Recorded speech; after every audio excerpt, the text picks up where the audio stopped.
साक्ष्य। दूसरा हमारा क्या आता है? साहित्यिक साक्ष्य।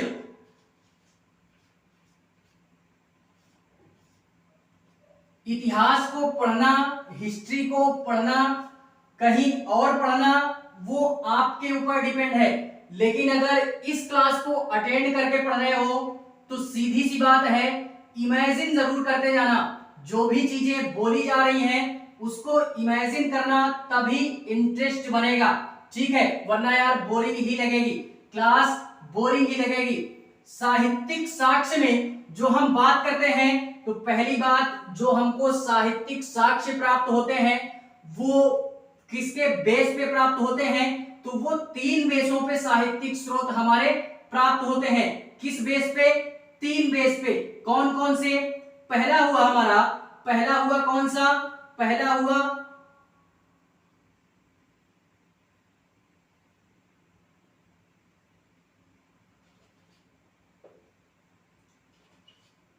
पुरातात्विक साक्ष्य, पुरातात्विक साक्ष्य या प्रमाण। दूसरा आद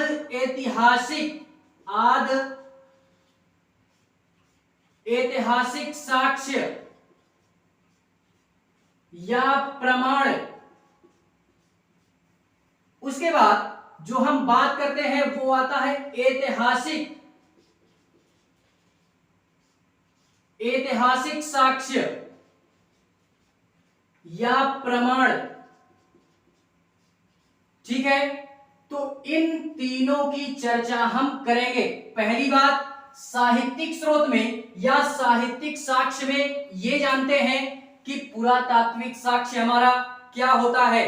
तो फिलहाल में अभी मैंने बताया, या इससे पहले अभी हम लोगों ने पढ़ा कि पुरातात्विक साक्ष्य हमारा क्या होता है। उसके बाद आद ऐतिहासिक साक्ष्य क्या होता है? आद ऐतिहासिक साक्ष्य हमारे ऐसे साक्ष्य होते हैं जिसमें हमको यार पुरातात्विक साक्ष्य भी मिलते हैं और ऐतिहासिक साक्ष्य भी हमको मिलते हैं। फाइनली यार मतलब सिंधु घाटी सभ्यता हम लोगों ने पढ़ी थी, तो सिंधु घाटी सभ्यता हमारी कैसी सभ्यता थी? वो हमारी आद ऐतिहासिक सभ्यता थी। कैसे कैसे थी? क्योंकि वहां पे जो भी हमको स्रोत प्राप्त हुए हैं, जो भी साक्ष्य प्राप्त हुए हैं साहित्य से रिलेटेड, वो आज तक पढ़े नहीं जा सके हैं। ठीक है, तो ये हुआ आद ऐतिहासिक साक्ष्य। और ऐतिहासिक साक्ष्य हमारे ऐसे साक्ष्य होते हैं जिसमें यार बहुत सारी चीजें आती हैं। आज का जो हम इतिहास पढ़ते हैं वो ऐतिहासिक साक्ष्य के अंतर्गत आता है। ठीक है, तो फिलहाल में इसमें हम बात करते हैं साहित्यिक प्रमाणों में। साहित्यिक प्रमाण में जो हम बात करेंगे वो वैदिक काल के बेस पे हम बात कर रहे हैं। तो वैदिक काल में जो साहित्यिक रचनाएं हुई वो वेदों पे आधारित हुई। सबसे बड़ा जो स्रोत है वैदिक काल को जानने योग्य साहित्य में, तो वो है वेद हमारे, जो कि सबसे प्राचीन ग्रंथ हैं।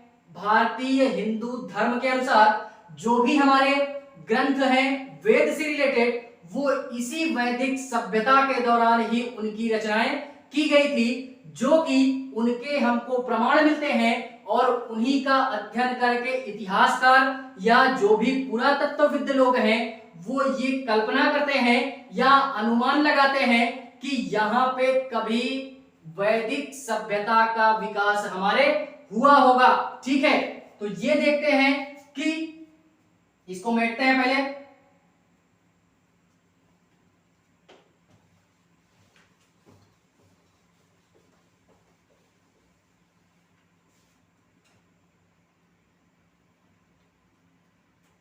साहित्यिक साक्ष्य, साहित्यिक साक्ष्य में हम जो बात करेंगे वैदिक काल में जो साहित्य की सबसे बड़ी रचना हमको मिलती है, वैदिक काल में, वैदिक काल में जो सबसे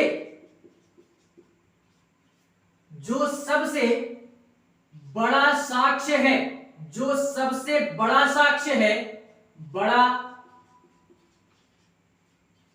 साक्ष्य है, साहित्यिक रूप से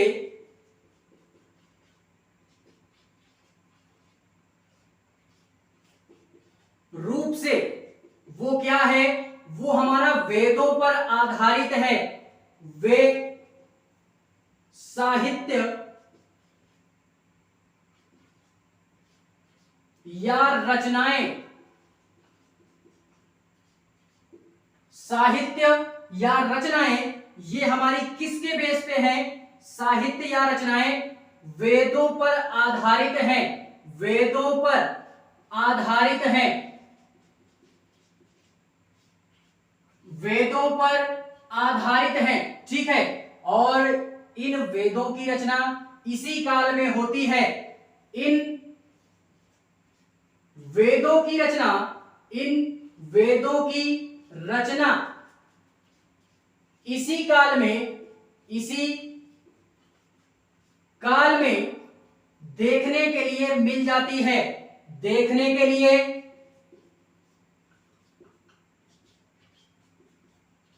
मिल जाती है, देखने के लिए मिल जाती है। इसी को हम लोग वैदिक काल के नाम से जानते हैं, या अर्थात जिस काल में अर्थात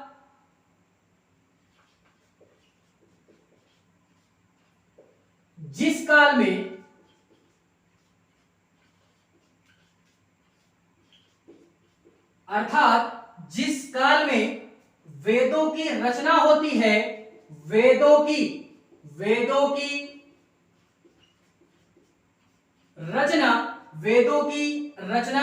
होती है, उस काल को हम वैदिक काल के नाम से जानते हैं। उस काल को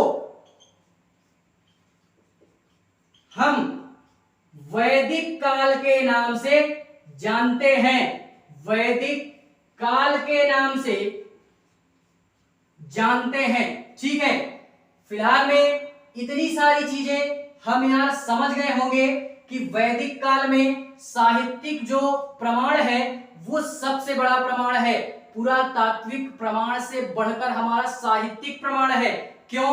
क्योंकि पहली बार जो हमारा साहित्यिक प्रमाण पहली बार जो मिला था वो मिला था सिंधु घाटी सभ्यता में ही, लेकिन वहां के साहित्यिक प्रमाण को हमने पढ़ना नहीं जाना था, यानी आज तक भी उस साहित्यिक प्रमाण को ना ही इतिहासकार पढ़ पाए हैं और ना ही पुरातत्वविद लोग पढ़ पाए हैं या समझ पाए हैं। ठीक है, लेकिन पहली बार साहित्यिक प्रमाण को अगर पढ़ा गया, जाना गया, महसूस किया गया तो वो है वैदिक सभ्यता के साहित्यिक स्रोत हमारे। ठीक है, तो पहली बार इस साहित्यिक स्रोत को पढ़ा गया और ये जो साहित्यिक जो रचनाएं थी वो वेदों पर आधारित थी, यानी वेदों पर आधारित थी, और ये जो वेदों पर आधारित हमारे रचना थी यानी इसी काल को हम वैदिक सभ्यता के नाम से जानते हैं कि हाँ इस वैदिक काल में वेदों की रचना हुई थी। ठीक है, फिलहाल में देखते हैं कि वो वेद हमारे कौन कौन से हैं जिनकी रचना इस वैदिक काल में देखने के लिए मिल जाती है या पढ़ने के लिए मिल जाती है, जिससे ये अनुमान लगाया जाता है कि हाँ इस वैदिक सभ्यता का प्रमाण कभी यहां पे रहा होगा। ठीक है,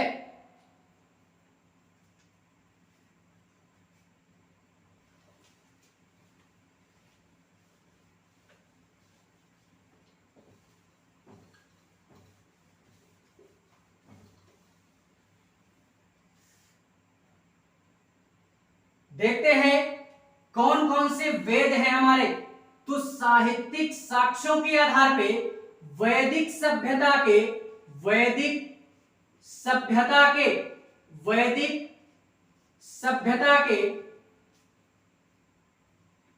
साहित्यिक स्रोतों के आधार पे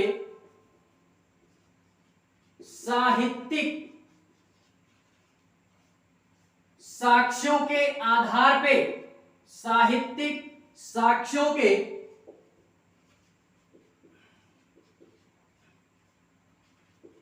आधार पे चार प्रकार के वेदों की रचना की गई है।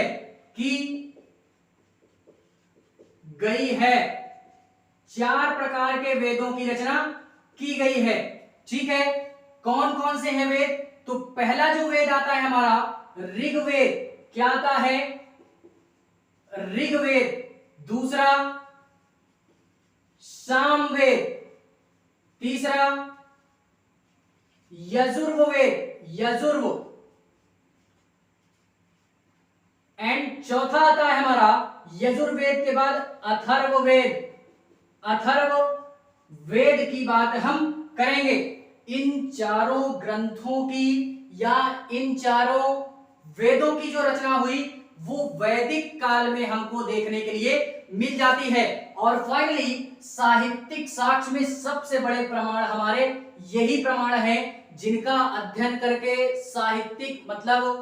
जिनका अध्ययन करके इतिहासकारों ने ये प्रमाणित किया कि हाँ, यहाँ पे हमारी वैदिक सभ्यता विकसित हुई होगी और इन वेदों की रचना भी उसी काल में देखने के लिए मिल जाती है।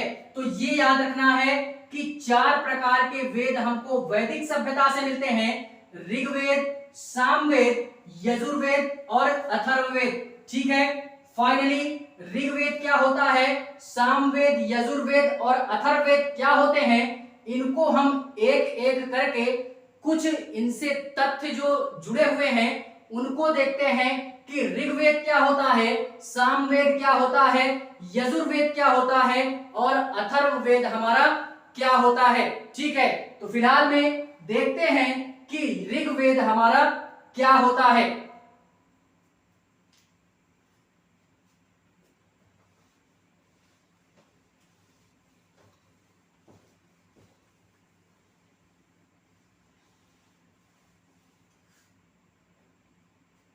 इसी साहित्यिक स्रोत में साहित्यिक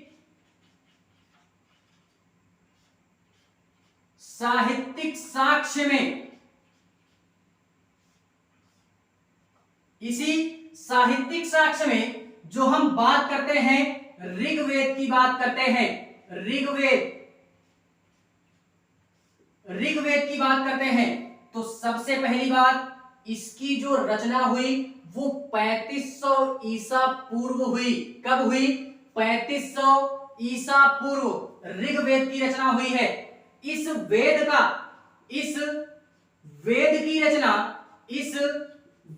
की रचना 3500 ईसा पूर्व 3500 ईसा पूर्व हुई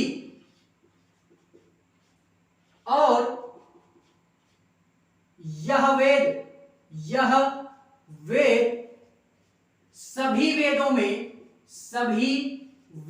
में सबसे प्राचीन वेद है, सबसे प्राचीन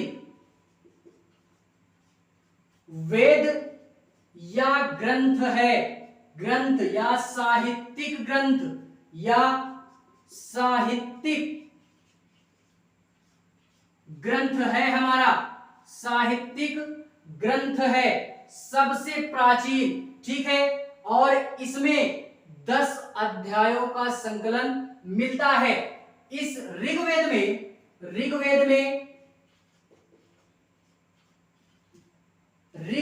में 10 अध्याय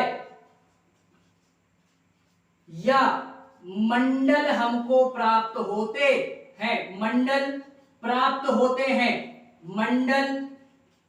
होते हैं 10, जिसमें से 2 से लेकर के 7 तक, 2 से लेकर के जिसमें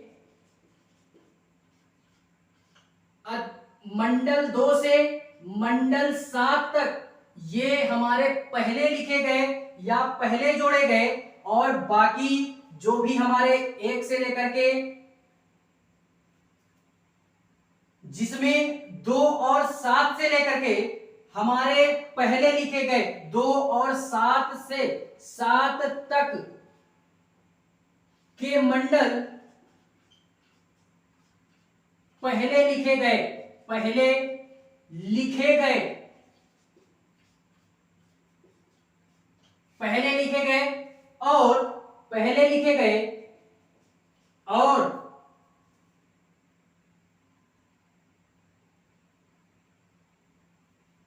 पहले लिखे गए, देखते हैं इसी में इधर साइड में थोड़ा सा, और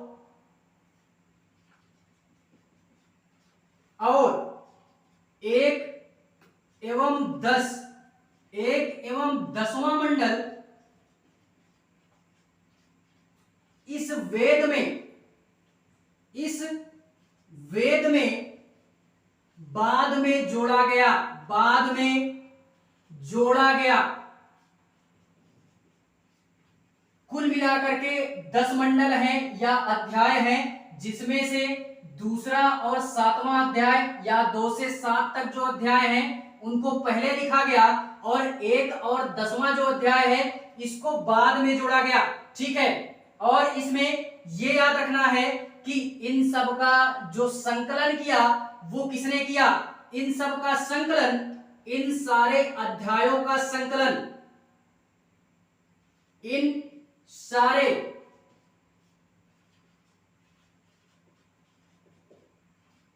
अध्यायों का संकलन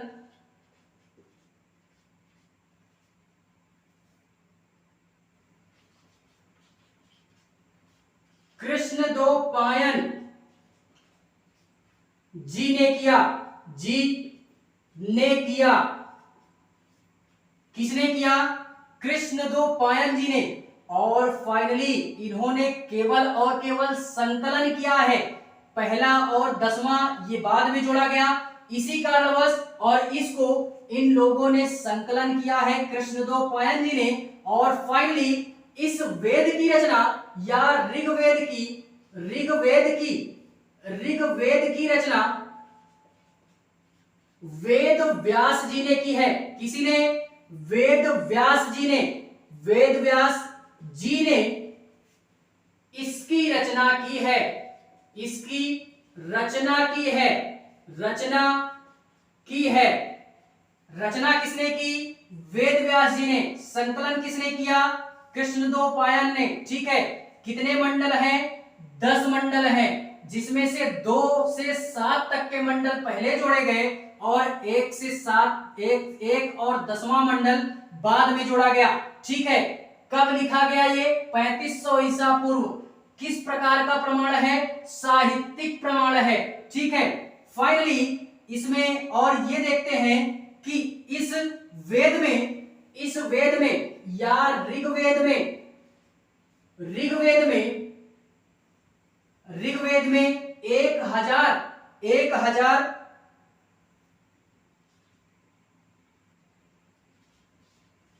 1028 सूक्ति 1028 सूक्ति या मंत्र हमको देखने के लिए मिल जाते हैं। 1028 या सूक्ति या मंत्र देखने के लिए, देखने या पढ़ने के लिए मिल जाते हैं, पढ़ने के लिए मिल जाते हैं।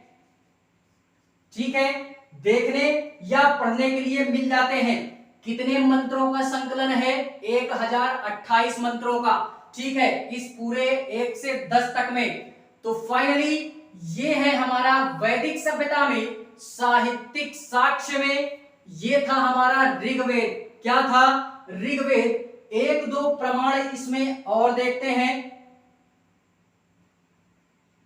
इसको मेटते हैं पहले, उसके बाद 1-2 तथ्य और देखते हैं।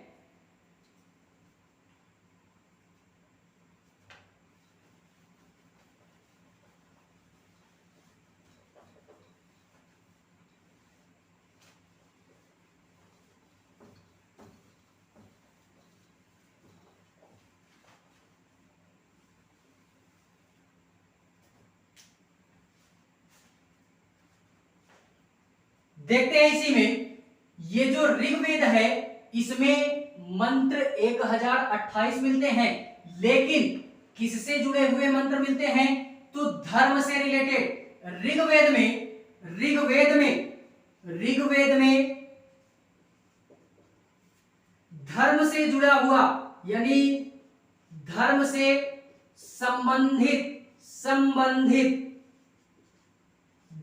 संबंधित या धार्मिक क्रियाकलापों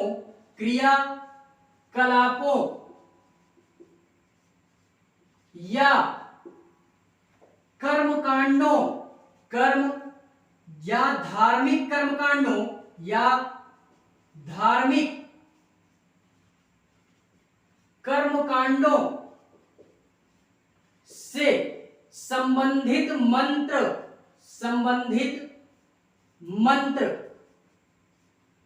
हमको देखने के लिए या पढ़ने के लिए मिल जाते हैं।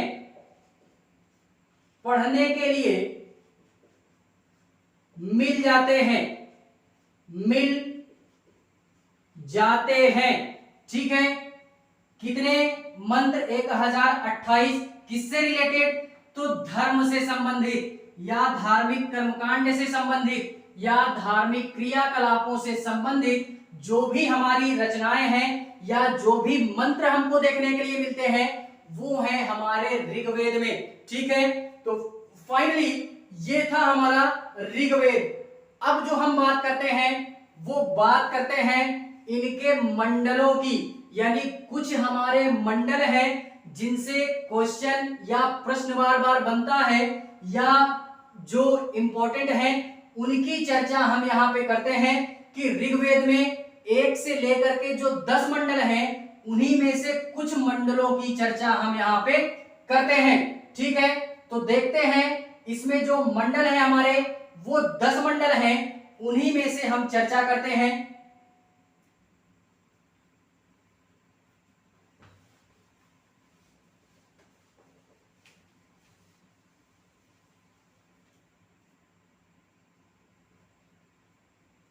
पहली जो बात करेंगे इसी मंडल में, वो बात करेंगे तृतीय मंडल की।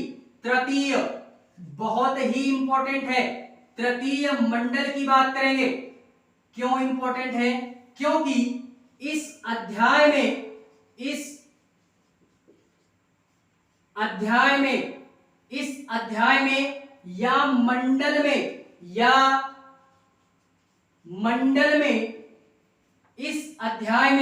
या मंडल में गायत्री मंत्र का वर्णन मिलता है। गायत्री मंत्र का वर्णन मिलता है किसमें? तृतीय मंडल में। इसीलिए इंपॉर्टेंट हो जाता है। जो है ना हमारा ओम भूर्भुवः स्वः, वो हमारा कहां से लिया गया है? तो वही है हमारी गायत्री मंत्र। और कहां है इसकी रचना? ऋग्वेद में है। ऋग्वेद में इसकी चर्चा देखने के लिए मिल जाती है। उसके बाद जो नेक्स्ट मंडल की बात करूंगा मैं, वो मंडल है हमारा सातवां मंडल। क्या है? सातवां मंडल। इस मंडल में या इस अध्याय में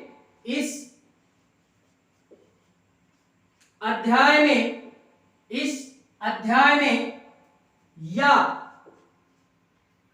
मंडल में, इस अध्याय में या मंडल में हमको दशराग युद्ध प्राप्त होता है। दशराग युद्ध का वर्णन मिलता है।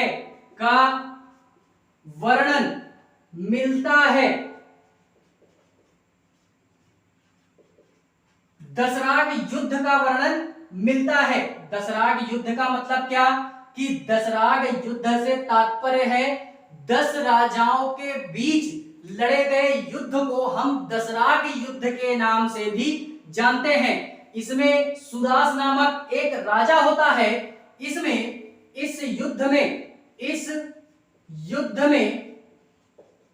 सुदास नामक एक राजा होता है और अन्य 10 राजा होते हैं। 10 राजा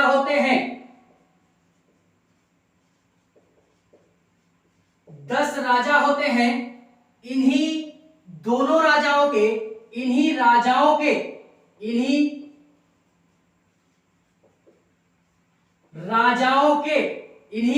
राजाओं के बीच लड़े गए युद्ध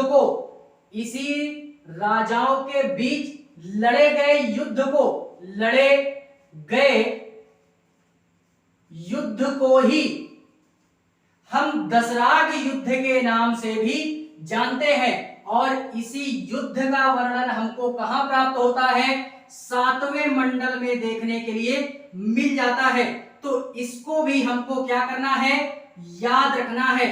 फाइनली इसको मेटते हैं। समझ में आया होगा तो अच्छी बात है, नहीं आया तो और अच्छी बात है। एक बार क्लास को रिमाइंड करके पुनः देखना, ठीक है।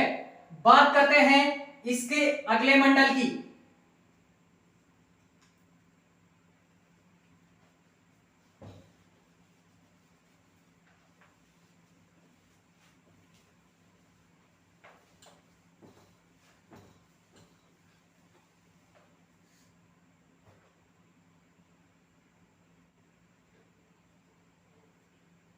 नौवां मंडल जो आता है, क्या आता है?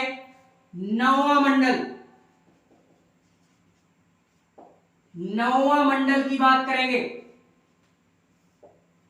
नौवां मंडल हमारा इस मंडल में या अध्याय में, इस मंडल में या अध्याय में क्या होता है यार? सोम देवता का वर्णन मिलता है। सोम देवता का वर्णन मिलता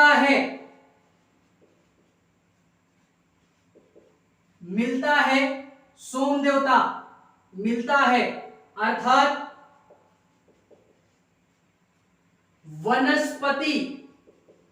वनस्पति के देवता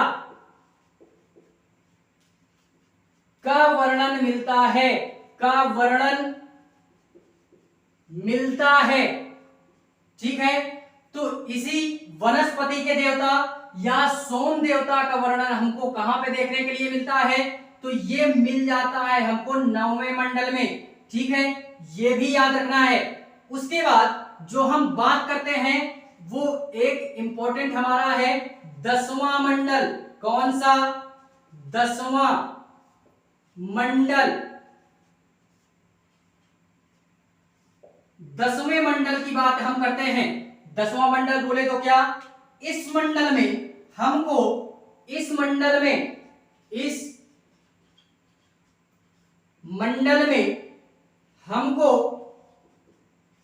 पहली बार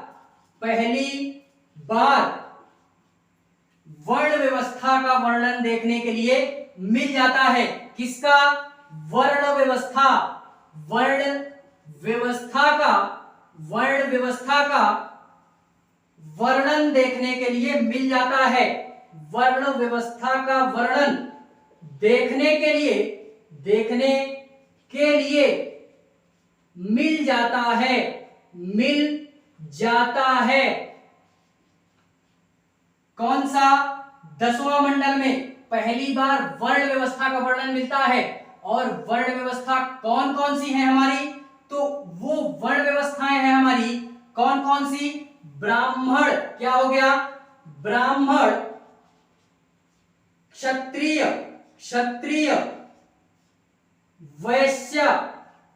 वैश्य और शूद्र। इन पर आधारित जो भी वर्ण व्यवस्था है वो पहली बार देखने के लिए मिलती है, तो वो 10वें मंडल में देखने के लिए मिल जाती है। ठीक है, तो फिलहाल में ये था हमारा पूरा का पूरा ऋग्वेद पर आधारित एंड ऋग्वेद के साथ साथ उसके मंडलों पर आधारित हमने चर्चाएं इस क्लास में की है। ठीक है, तो एक नई आशा और उम्मीद के साथ आप इस चैप्टर को पूरा देखोगे, समझोगे और पढ़ने का प्रयास करोगे। समझ में आता है तो अच्छी बात है, नहीं आता है तो आप लोग यार कमेंट में कोई भी क्वेश्चन क्वेरी कर सकते हैं, वहां पे मैं दोबारा या क्लास अटेंड कर देंगे तो समझ में आ जाएगा। या सबसे अच्छी फैसिलिटी है हमारी YouTube की कि यार आप वीडियो को रिवाइंड भी कर सकते हो, तो ये यार समझ में आएगा, आएगा कैसे नहीं। ठीक है, तो फिलहाल में यार क्लास अच्छी लगे तो लाइक करना, कमेंट करना एंड हाँ चैनल को सब्सक्राइब जरूर करना। उसके बाद अपने दोस्तों तक भी शेयर जरूर करें अगर तनिक भी हेल्प मिलती है इस क्लास से तो। ठीक है, बाकी मिलते हैं इसी के नेक्स्ट पार्ट के साथ, उसमें हम लोग यार पूर्णतः इस चैप्टर को कंप्लीट कर देंगे। ठीक है, तो तब तक के लिए बाय, गुड नाइट।